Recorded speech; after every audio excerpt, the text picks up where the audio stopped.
Don't forget to like, share and subscribe to my channel and hit the notification bell button for my future videos. Thank you. Oh, ito po yung mga anak ng proven hen. Sa kabila na malakas na ulan, saka bagyo. Almost 1 week po, 7 days na umulan. Ito po yung anak nila. Imagine 6 years old na, oh. Magaganda pa anak.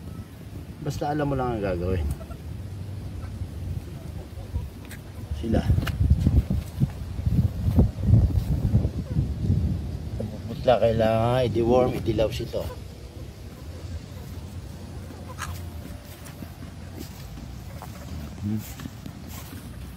Magaganda pa.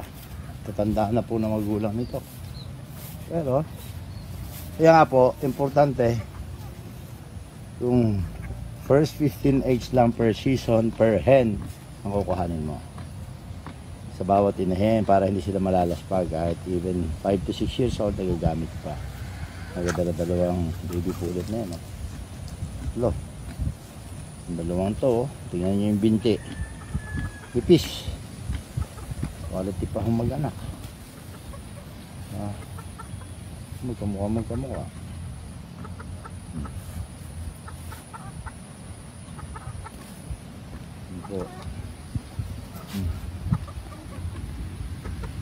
ito, magkamukha.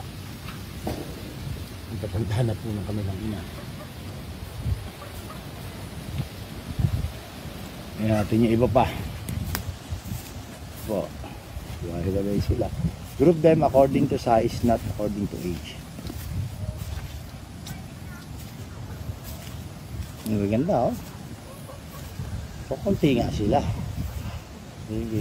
Ang lalaki 10, ang babae 16 siguro, o 26. Enjoy naman po. Magaganda nila. Ito yung mga binti, tuhod, makinis, pinong-pino.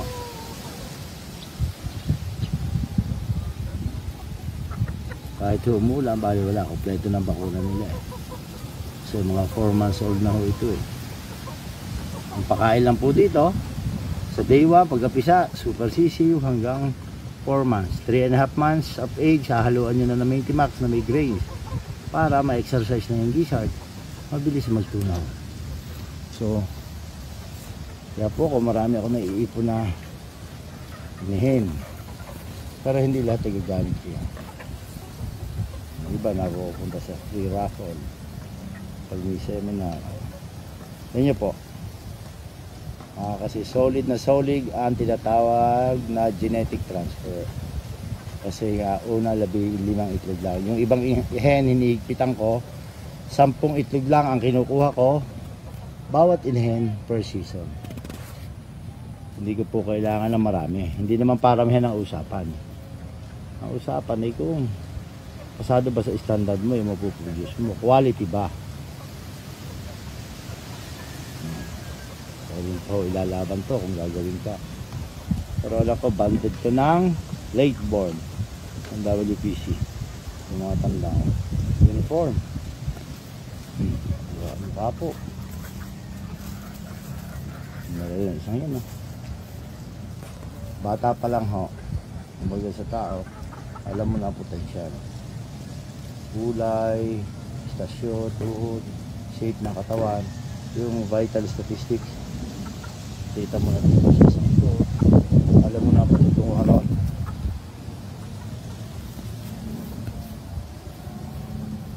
Ito pa yung iba, pula ang mukha niya pag hindi niya in-arrange. Ginagawa ko lang na sila na silungan temporary. Tingnan po, imagine 7 days na continuous na malakas ang ulan, 24 hours a day umuulan, kaya. Tingnan, bukod sa kukunti, tandaan ninyo, bukod sa solid at genetic transfer, pag first 15 eggs lang kinukuha mo per inahen, ay kung magkasakit man ay madaling gamutin. Ito hindi yun, wala. Di ba?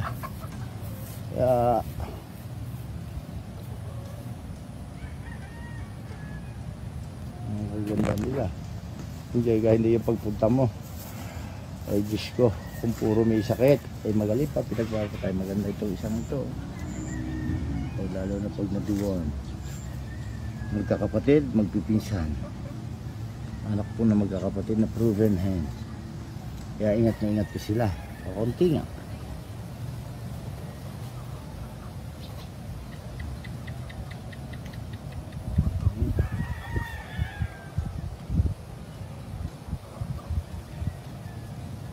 Dami naman po ako. Kaya ganda na ito. Isang ito. Ang kulay.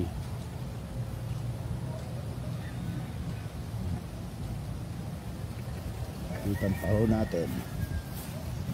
Kumusahin sila. Pero solid oh. Pang material na. Tanda niya pag line breeding. Pang material na. Yun po ay narinig ko sa matatanda noon pa. Basihan ko nga ho, yung parang nagtitingin ng binte ay maganda nga po. Niyahampas talaga. Tsaka kahit 4 years old, 5 years old, mabilis pa rin no. Pumalo. Kasi nga manipis ang paa. Yan po, sample. Tiyan nyo. Pati yung Mongol pencil, yellow leg din. Po, ganun. Comparison ko. Ito po ay opinion at experience ko. Nasa sa inyo, pwede nyo paniwalaan, sundin, pwede rin hindi. Saka dapat pag humihingal po ang manok, dapat nakataas ang ulo, nakataas pa rin, chest out pa rin. Taas pa rin ang dibdib, ibig sabihin magaganda ang lungs nun. Pag nakahingal, tapos na kayo ko, mahirap po yun. Hihinayo, iiwanan ka no sa oras ng laban. Yan po. Para sa akin, medyo mahaba lang ang damo, pasensya na. Maninipis po paano ito. So nakita nyo na po, kaya tinatawag na lapis ang paa. Nakukuha po yun pag ang pagkain ay super sisiw, day 1 to 4 months. Kasi po may tinatawag tayo artificial plate, nagko-close po yun doon sa may tuhod.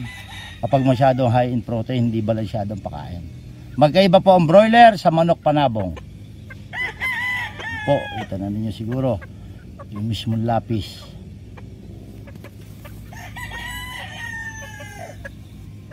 Maila pa sila, 4 months pa lang po eh. Na-deworm dilaw sa po ito 5 days.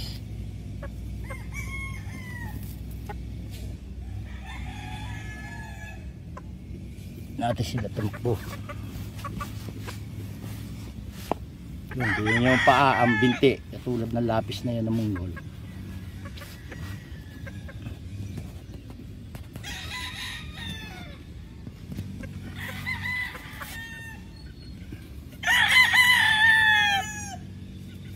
Saan po kayo nananalo, doon kayo. Okay sa inyo yung malaki pa, okay lang po. Ang usapan naman kung nanalo sa dulo.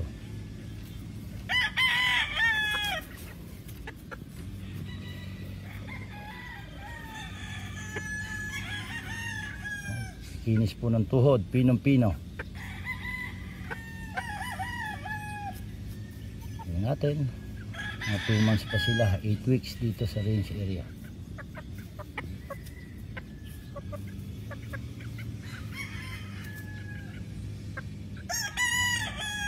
Sila kahit humihingal, naka-chest out pa rin, nakataas pa rin ang ulo, balikat.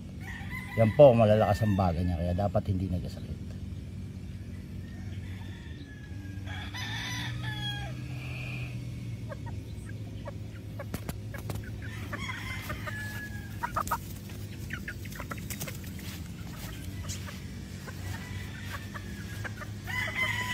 Natin ang tuhod. Manipis po ang paa, panipis pa ng pernipis siya kasi batak sila sa race.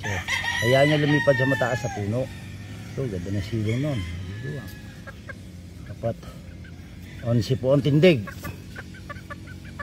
Ang style na ito. Pantayan ko ito. Tingnan nyo, milawi na agad.